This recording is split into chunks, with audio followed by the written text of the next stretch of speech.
Kia ora, I'm Erica Wilkinson, and this is the Doc Sounds of Science podcast. Kia ora, ko Erica Wilkinson tēnei. He kona I pirangi tēnei e pa ana ki ngā Sounds of Science. Every episode, we talk about work being done behind the scenes by Doc's technical experts, scientists, rangers, and the experts in between. Kia ora koutou katoa. Hello to you all. I am very excited to welcome to the show one of my favourite people to talk to and soon to be one of your favourite people to listen to, scientist Terry Greene. Hello, Terry. Kia ora, Erica. We basically had to drag Terry out of the field to get him here. Terry is an expert in all kinds of parrot, specifically kia, kaka, kākāriki, and kākāpō. He's spent a lot of time catching and monitoring birds and studying them, and studying impacts of factors like predator control on non-target species. And he has some work stories that will blow our collective minds. Kia ora, Terry. Would you like to introduce yourself? Ko Terry Greene, aho. I'm a scientist with the Department of Conservation. What brought you into conservation? I'm one of those fortunate people. At least I assume I'm a fortunate person. I attended a summer program talk at Lake Waikaremoana as part of the National Park summer program a long time ago when I was 15. And one of the talks was from a Wildlife Service staff member. And I thought, right, that's what I want to do. And so all of my efforts were directed towards that end. And by great luck and good fortune, here we are today. Wow. From when you were 15. That is incredible. I love that you just had that certainty. Now, we're not allowed to have favourite endangered species because we love them all, but secretly we won't tell anyone. What is your favourite endangered species? Well, this is going to come as no surprise. It has to be a parrot, doesn't it? Which kind? Which flavour? Oh, there's so many to choose from, isn't there? Unfortunately, quite a few are endangered. Well, yeah, I'd have to go with kākāriki again. And I guess, although not particularly endangered where it occurs, and I'm talking about Antipodes green parrots, they only occur on one island, 700 odd kilometres southeast of the mainland of New Zealand. And if anything were to happen, that would be it. They don't occur anywhere else.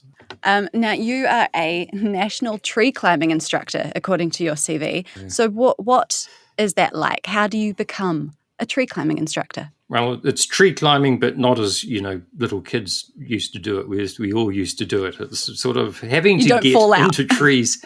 No. But we're climbing trees which are substantially larger than your average backyard thing. So we're getting up to 20 metres plus above the ground. So you can't really just be climbing a tree like that.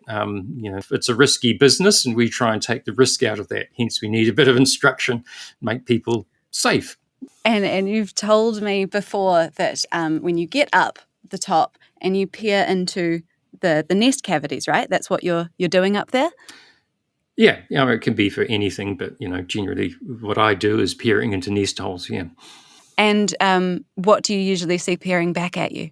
Well, hopefully we've timed it so that mum isn't in the nest and she's still off. But, anything from eggs to fully grown chicks that are just about to launch themselves out.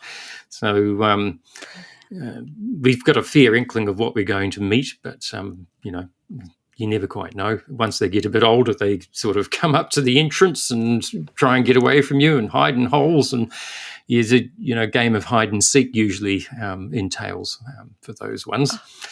What has been the most unexpected thing you've ever encountered in the field? Well, it was a sort of an experience, if you like, when we were catching whio in the central North Island, and we were sneaking up a river. We knew there was a pair of whio in the river somewhere, and the things flushed and came roaring down the river around the corner, and they were flying at about, just above head height, probably about 3 meters above the river. And I was with another person, and my immediate gut reaction when they sort of were approaching us was to stick my hand up in the air, like stop, halt. I don't know what I was hoping to do, But the weird thing was they both dropped into the water at my feet and I was able to pick them up. Oh my gosh, you're actually the bird whisperer. Well, yeah, and I just said to the person, see, that's the way you do it. And, their mouth was hanging open. So was mine, really, but it never happened again. Oh, did it not? I'm glad that you followed it up, though, as a real scientist who experimented, controlled. Oh, that's right. Yeah, so that was fairly unexpected and surprising. It's very unexpected. And let's talk about K birds. What is the biggest threat facing Kaka at the moment? Biggest threat? Well, it hasn't changed for a number of years, and that would be the predation by stoats and possums, simply. Okay. And what have we learned about Kaka since you started researching them? Well, we were able to quantify that it was actually stoats and possums doing most of the damage. I mean, there's a lot of talk around the impact of possums and reducing food supplies, sort of the clearance of forests, which undoubtedly had an impact. But the possums wasn't so much the competition with food resources; it was the fact that possums are actually killing and eating chicks, eggs, and adults. Which was something of a surprise, although we sort of cottoned on to this about the same time as they did in Australia. So they had parrots that were being preyed on by brush-tailed possums on Kangaroo Island, and that came as a bit of a shock to them as well. So, but definitely stoats are at the top of the heap as far as threats go. They are extremely efficient and effective predators. I know you've talked to Tim about the impact on kiwi, and there's a raft of other species that are obviously vulnerable to them. All parrots tend to nest in cavities, so they're in a hole. They can't readily escape. And they get bailed up by, a very fast-moving animal. The nest cavities smell quite strongly, so it's easy for these predators that use their highly developed sense of smell to find them. So, and what about other areas of kaka behaviour that you've researched? Well, it's the breeding biology thing. So, how do they actually reproduce and how often? Then there's things around the movement of the birds through the environment. So that's sort of locally within the patch of forest we might be working in. How much of an area do they need to survive? And do they make trips elsewhere seasonally to pick up on seasonal food supplies that may not occur in their particular patch, which they tend to live in, and then broader landscape movements as well, regional movements that they make. And how does this kind of research that you've been doing, how does that broadly help us? Well, the sort of revelation that they need, some of the birds sort of move over quite large landscapes is interesting. So there's this whole work stream about threatened mobile species and what they need. So if they're moving from place to place, if that's an age group or a sex or some sort of seasonal thing, and they're using other patches of forest that we aren't currently protecting from predators, then we need to know about that, because otherwise, we're doing fine here, they're nesting here, but then they all take off and go somewhere else and they're spending months out of that particular area. Then having some sort of knowledge about where those areas are and what their pest status is and what risk they're being exposed to is sort of useful, really, because it's all a bit pointless if we rear all of these things up and they all go somewhere where they're all going to get nailed. It's not so flash. Things like that. Okay, that makes sense. So finding out where you need to put pest control, otherwise you keep them safe here and then they fly away and get eaten by something else over there. Yep. Changing tack slightly, you've told me about Fio and unexpected memories. What has been one of your most triumphant field memories across your years? Yeah, I think that was the being involved with the first aerial eradication of rats from offshore islands, and how that has sort of propagated itself through time on all sorts of other islands. So we started off with a tiny group of islands in the northern Hauraki Gulf, and now we've got to a point where we're cleaning mice off the Antipodes and rats off Campbell Island and all of this sort of stuff. And it was a major breakthrough in terms of island eradications, and the sort of techniques moved internationally as well. So being on the ground when that was going on was, it was pretty amazing. I guess at the time we didn't realize how amazing it would be, but you're looking back, it's, I'm particularly proud of being there on those few days when we did that. Oh, looking back on that, I feel like you could name quite a few species that you've technically saved because you were there on the ground helping that start. Now, you've spent a lot of time on offshore islands searching for and catching and transferring birds such as hihi, tieke, black petrels, and little spotted kiwi. Can you tell us about the most challenging translocation you've ever done? Challenging? Well, probably some of the saddleback tieke transfers. Most of the birds that I was involved with transferring came from a place called Kuvia Island off the Coromandel Peninsula, and the weather conditions were often marginal. Getting on and off the island could be tricky, if not downright dangerous. And then we had to sort of set up camp and catch our 50 birds and house them and, stick them in boxes and then get them to the island where they were going.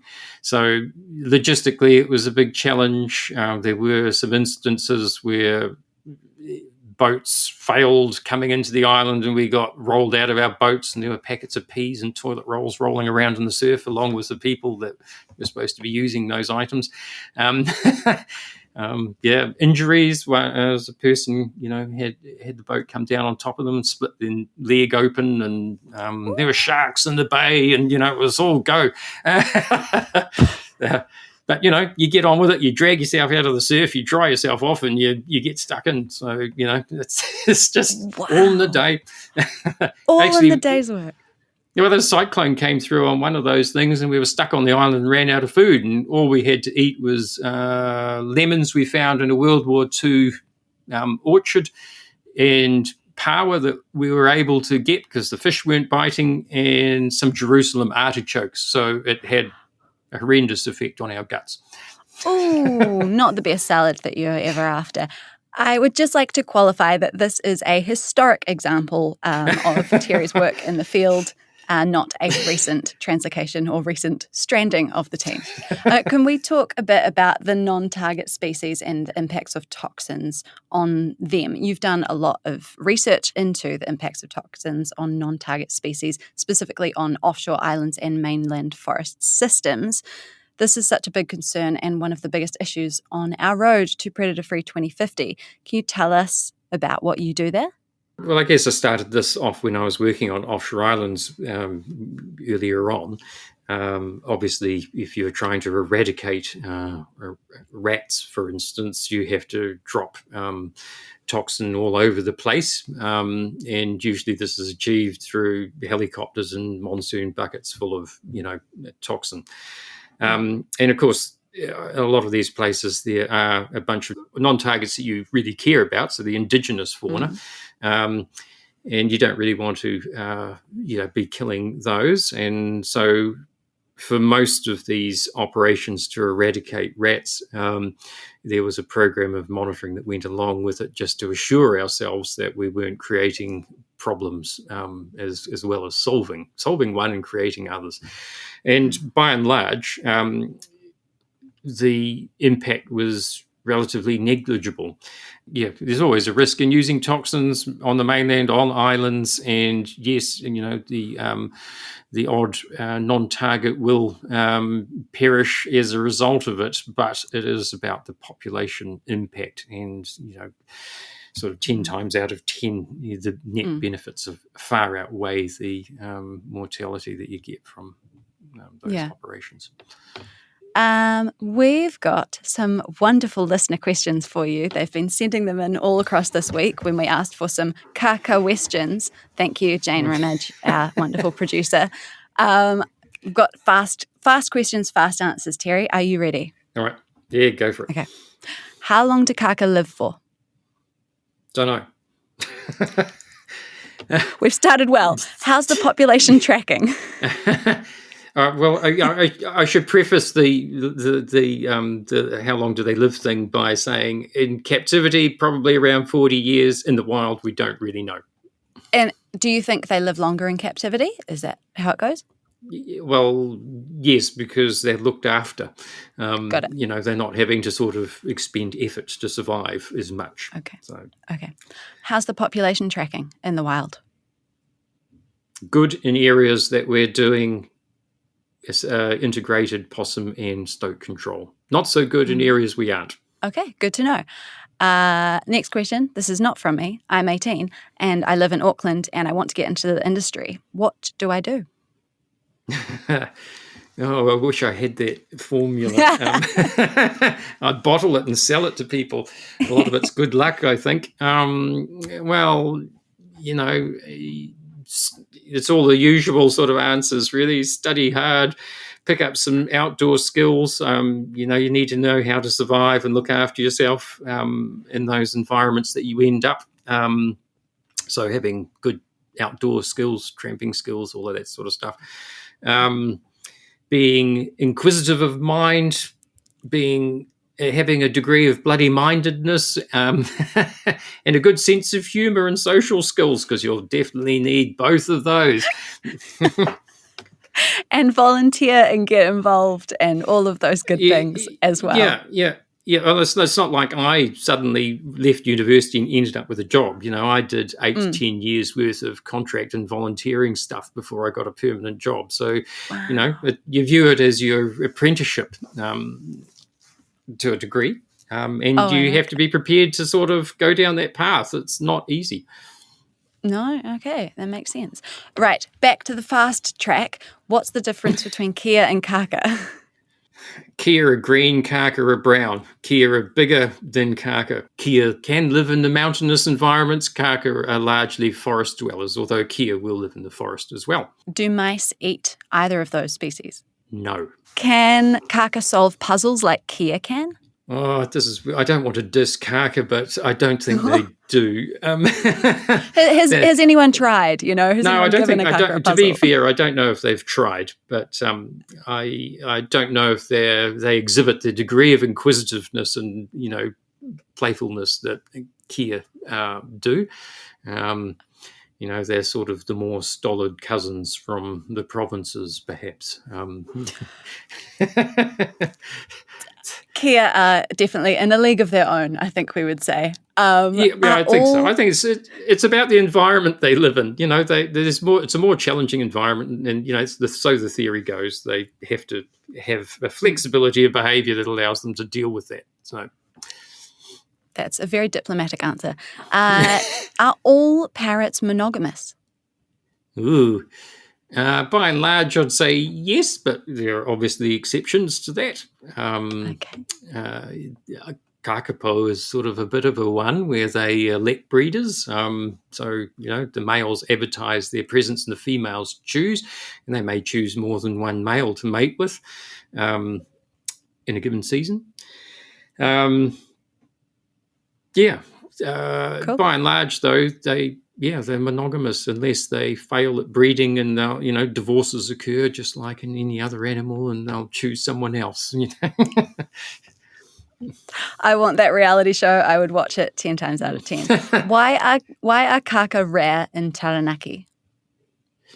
Why are they rare in Taranaki? Well, I guess the first thing is a heap of trees were chopped down there, and there's relatively little of the forest left. So that's number one. Number two is what we've talked about previously is the stoat and possum predation, and not having adequate amount of that in the areas that are left.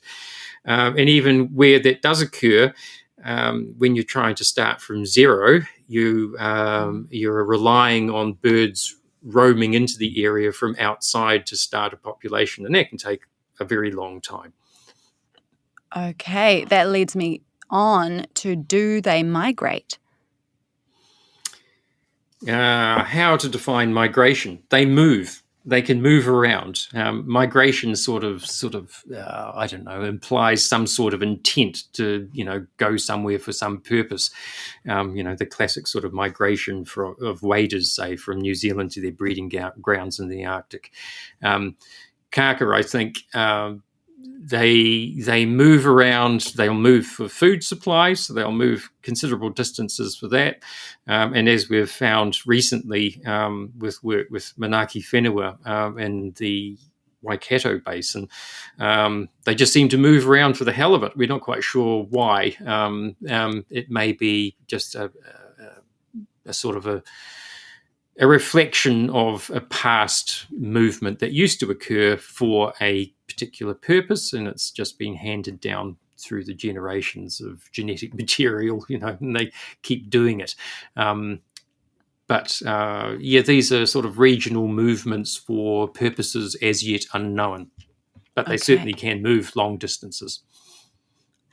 I read once that juvenile kaka tend to take off and do like a bit of an OE and then come back and, settle down. Well, that's what we think is sort of going on with the Waikato situation. So a number of the birds seem to be juveniles and are moving from Waikato out to the outer Hauraki Gulf Islands like Aotea and Hauturu, and even further north up to Kaitaia and back again. So, maybe it's just finding simply themselves. Finding themselves, the big OE for, parrot kind. Thank you so much for sending all of those in. That is my favourite segment of the show. That's our listener questions. All right, my turn to ask a question again. Can you tell us about rescuing the remaining kākāpō on Great Barrier Island and packing them off to Little Barrier Island? Well, there were... I can't remember how long ago it was. It would have been in the 1990s, I guess. There were known to be about 3 birds remaining on the northern stewardship land, part of Aotea, Great Barrier Island. And they were, in all likelihood, they were single birds. There wasn't any pairs, and so the likelihood was they were all males. And they were basically just withering away, just slowly. The lid was sinking on them, if you like, and they were just getting older and not really achieving anything. And this is a population that had been isolated for a very long time, and they were the only ones left. And so a decision was made to try and let them contribute to the genetics of another population. And so, there was some negotiation around removing those birds, and the decision was made to try and catch as many as we could and move them off to Hauturu. And I think it was 3 of them. And I've never seen a reaction to lure calls to bring them into the mist nets like those birds. We played probably 5 seconds of call and a bird was in the net. So they were obviously really desperate, to hear and see another kākā, which they hadn't seen for donkey's years.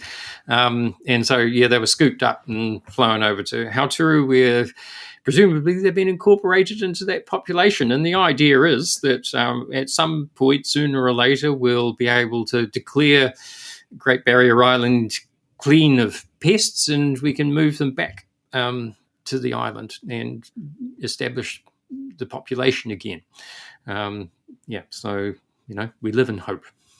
Oh, I love that conservation story. Very cool. We have had some funny stories on this podcast. Nature is serious, but also often quite funny. What's something that's happened in the field that still makes you laugh when you think about it? Well, I can tell you about something that happened when I left the field. A long time ago, again, we were in the throes of changing our currency, and we used to have $1 and $2 paper notes. And the powers to be decided that this was redundant and we'd change them for coins. And I'd been working out on Hauturu for 7 months without coming off, and was only vaguely aware of this change. And I did come off and went straight to a bakery, as one does when one comes off an offshore island after so long, and walked with and ordered whatever it was, probably a pie or a sandwich or something. And the change that came back was these funny gold coins. And I pointedly said to the person behind the counter, "What are these?" Much to the puzzlement and amusement of everybody standing around me. And I'm looking around going, "Oh, yes." So that was sort of funny in retrospect, but it was damn embarrassing at the time. Terry, I've got something written down here that says that there's a story around the top of a tree and a petrel. Oh, yeah. Why do all of these stories go back to Little Barrier? I'm not quite sure about this. I was in the days when I was doing kākāpō work out there, so part of the thing was I was contracted to assist with the supplementary feeding of birds. So this was the trial when we first started to do this. And part of the role was to go up to the top of the island and camp out and see where the males were booming from. And to do this, you had to get to high points. And I found a high point, which was the dead crown of a tree. And I used to clamber up this thing and sit there right on top of the summit ridge and listen for where kākāpō were booming from. That sounds like such a cool job. Yeah, it was pretty cool because you'd be sitting up there and, on a misty sort of a night in the middle of summer, as you may know, it's a major breeding site for petrels, particularly Cook's petrels, but also black petrels, which are considerably larger. And here's me sitting up the top of this, listening out, trying not to fall asleep. And one of these black petrels came barreling in, hit me in the middle of the chest and knocked me out of the tree. So I got a hell of a fright. It was lucky I didn't skewer myself on something. Yeah, so I bet the petrel got a fright as well. Like, what were you doing there? Well, yes, I was obviously on its flight path. There was an obstruction it hadn't encountered before. So, but I've been hit in the chest by other petrels as well. I was having a shower in the middle of winter on an offshore island. One of those solar shower things, pitch black. I had a candle going, and with those solar showers, you wet yourself down, you soap yourself off, you soap yourself up, and I was covered in soap, stark as in the middle of the forest, with a little candle going, and a grey-faced petrel came barreling in through the canopy, hit me in the chest, and knocked me over into all of these dead leaves. And so here am I, like, the sort of tar baby from Brer Rabbit, running around pitch black trying to find a light, covered in soap and dead leaves. It was, it was horrific. And it got dirty again, and he had to shower again. Yeah, that's right. Yeah, it was, such are the joys of fieldwork. Now, because pretty much everyone who's come on this show has ended up talking about poo, do you have a conservation poo story? Well, yes. If you're going to handle animals, you're going to get pooed on. And it just goes with the territory. A giant monkey grabs you out of the forest somewhere, you're not going to be very happy, and you're you're the giant monkey. Control mechanisms don't work. So I think, I've been pooed on by most things that I've handled. I think penguins would rank as possibly the worst thing that goes pretty far, doesn't it?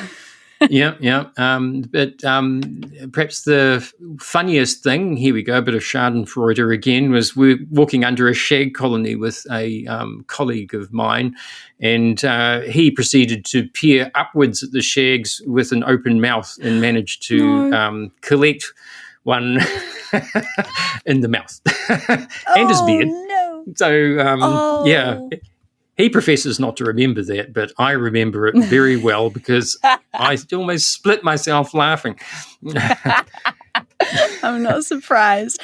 Can you recall an instance or an occurrence where you thought, if everyone could see this, everyone would be a conservationist? Yes, I'd say that is any visit to a pest-free offshore island. Because it is just absolutely stunning. And I'd like to think that, that's what we're striving for on the mainland, or striving towards at least. The diversity and the sheer abundance of life on these islands is just absolutely stunning. And you can sit in one place and pick up half a dozen geckos, and there's hundreds of shearwaters coming in and landing all around you, diving into their burrows. And, there's beetles roaming around all over the place, and it's just absolutely mind-boggling. So, anywhere where there's no pests or few people. So, Antarctica is another place that springs to mind, and going into huge penguin colonies with 260,000 breeding pairs, the sort of sheer volume and noise and smell. It's absolutely stunning. We've lost so much of that, and to see these things is, a salutary lesson in what we have lost. Yeah, very well said. What's your PSA, your call to action for the public around conservation? Get involved. There's a lot of things people can do, to improve the lot of New Zealand's wildlife and plants for that matter. Obviously, from my world, pest control is an important component of that. I think more and more people are sort of capable of doing that sort of thing. And we just have to look at a place like Wellington these days, where out of Zealandia and the predator-free 2050 call to arms, we now have Kaka flying around central Wellington, creating all sorts of mischief, and people really appreciate that by and large. A few years ago, staying in the middle of town in Dixon Street and being woken up by a kākā outside my motel window was an experience, I savor and think, wow, this is pretty cool. So if we can do that elsewhere, I'm all for it. Absolutely. I wouldn't mind having a few kākā ripping into my fruit trees. Sounds like a wonderful problem to have to me. Terry, thank you so much for coming on to talk to us today. I know that we had to book this date with you like 3 months in advance, but we got you here and we're thrilled to have talked to you. Thank you so much for sharing all of your wonderful stories with us. Not a problem, Erica. Happy to do it.